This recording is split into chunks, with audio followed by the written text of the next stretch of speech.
Recently, a massive circular structure in the Sahara Desert has captured the imagination of millions.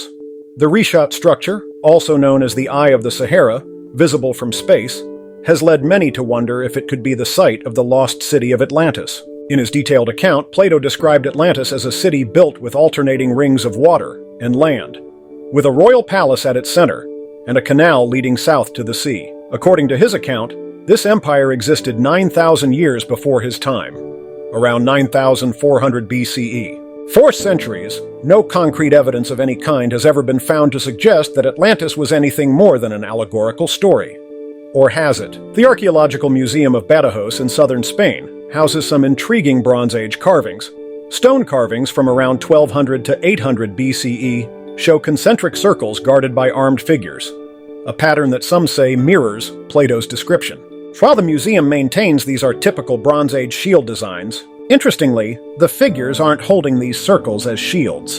Instead, the circles hover above, below, or beside them. The lines of the circles often are also broken on one side, as if allowing for an entrance to the inner ring. Similar concentric circle designs have been found on stones across the ancient world, from Europe to Africa to the Americas.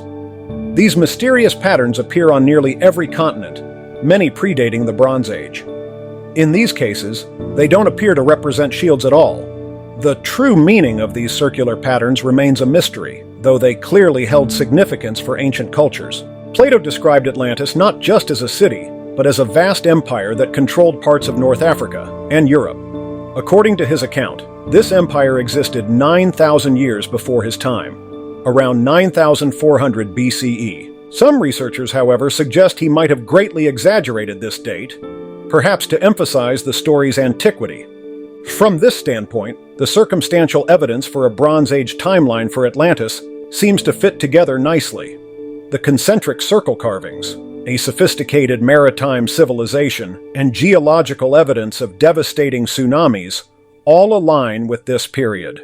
According to this theory, elements of a real Bronze Age civilization could have been preserved in cultural memory, eventually inspiring part of Plato's account. This same region of southern Spain would later be home to another powerful civilization that shares intriguing parallels with Plato's Atlantis, the wealthy kingdom of Tartessos. Like the Atlantis story, ancient Greek sources describe Tartessos as a rich maritime civilization near the Pillars of Hercules, trading in precious metals and controlling important sea routes. And like Atlantis, Tartessos mysteriously vanished, disappearing from historical records in the 6th century BC. While Tartessos existed much later than Plato's claimed date for Atlantis, its story suggests how memories of lost civilizations in this region might have influenced ancient accounts. According to Plato, Atlantis was destroyed in a single day and night of misfortune, sinking beneath the waves.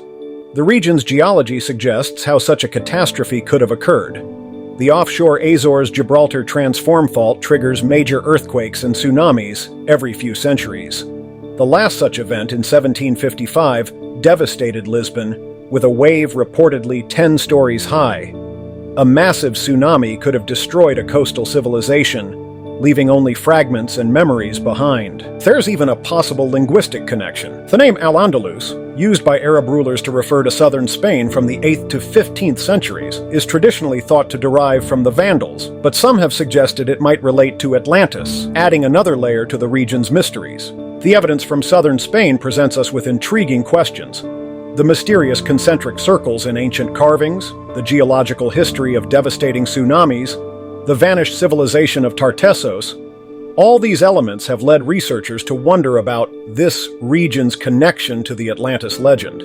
What do you think?